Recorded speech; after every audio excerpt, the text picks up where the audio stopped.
Hello guys, for today's vlog, ipapakita ko nga pala sa inyo yung binigay sa akin na parcel or package. Ang akala ko nga nung una ay hindi totoo to. Nung nakita ko na sa harapan ko at dumating si rider, bigla talaga akong kinabahan at napaisip ako na totoo nga yung sinabi sa akin. Dahil nga nung nakaraang linggo ay may nag-message sa akin na isang viewers ko at pinanood niya yung video kong in-upload na nag-aayos ako ng kortina or naglilinis ako sa aking sala. Dahil nga daw natuwa siya sa akin at nakita niya raw ang sarili niya sa akin. Pagkaparehas daw kami at mahilig din daw siya maglipat-lipat at mahilig din daw siya sa mga kortina. At biniling niya nga rin sa akin na wag ko na raw ipaalam yung pangalan niya. At pwede naman siguro ako magbigay ng clue. Tiga TFC siya. Wow! Magpapasalamat na rin ako sa iyo, ma'am. Maraming salamat at sa pagtitiwala mo at sa pagpapalakas ng loob sa akin. Mas lalo talaga ako na-inspired. Kaya naman mas lalo ko pang gagalingan. Dahil nga sabi mo sa akin, wag kong intindihin kung ano yung sinasabi ng ibang tao. Basta't wala kang masamang ginagawa, ipagpatuloy mo lang kung ano yung gusto mo. Tama nga naman yung sinabi ni ma'am dahil nga may ibang tao na masyadong mapaghusga. Yung bang hindi na lang maging masaya sa kung anong nakikita. Dapat sa panahon ngayon, kailangan lang natin ang saya. Lalo na't sa panahon ngayon, napakagulo. Yung kapwa Pilipino ay nag-aaway-away. Makikisama pa ba tayo sa mga gulo-gulo?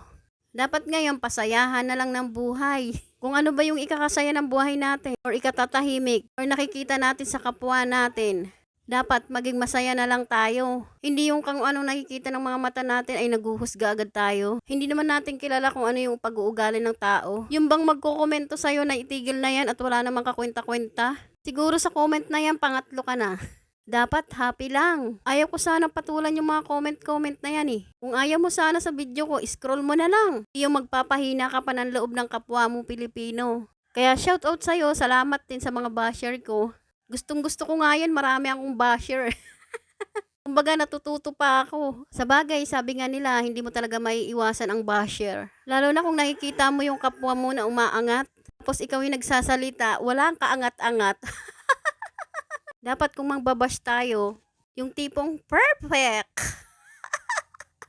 Mapunta na nga tayo dito sa aking kortina na pagkaganda-ganda. Dahil nga sa December na ngayon, kailangan na magpalit ng kortina. Tuwing December talaga ay nagre-regalo ako sa aking bahay ng kortina. Ngayong taon talaga ay sobra-sobrang umaayon sa akin ang panahon. O tignan nyo, may parigalo pa sa akin at may pakortina pa sa aking bahay. At ito na nga, ikakabit na namin para maitisting ko na kung bagay sa aking bahay. Nakikita ko na kung gaano kaganda naman ang aking bahay. Sobra-sobra talaga ako ngayong nasisiyahan.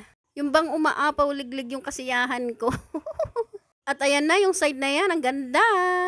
At dito naman sa side na to ay si Miss Bago yung nagkakabit. At katulong niya si Kasambahay. At ayan nga pala si Kasambahay ay kinausap ko. Na sobra-sobra ang basher niya. Sobra nga din nasisiyahan si Kasambahay. At wag niyong husgahan si Kasambahay. Dahil bibigyan ko kayo ng clue. Hindi kayo mapapahiya dyan kay Kasambahay kapag yan ang nilapitan nyo. At iboto niya yan sa darating na halalan. Charot lang naman. Masyado kasi tayo ngayon nagiging seryoso eh. O ayan, may sasabihin si Kasambahay. Oh, pa-cute! At ito na, charararan, ang ganda ng bahay ni Aling Lorna. Shout out sa nagbigay. Thank you. Dahil nga sa 7 piraso yung binigay sa akin hanggang kusina, aabot ang kortina ko. At hanggang dito na lang tong bidyong to. Ops, happy lang. Paki-comment kung tiga saan ka para malaman ko kung saan nakarating tong bidyong to. Thank you for watching.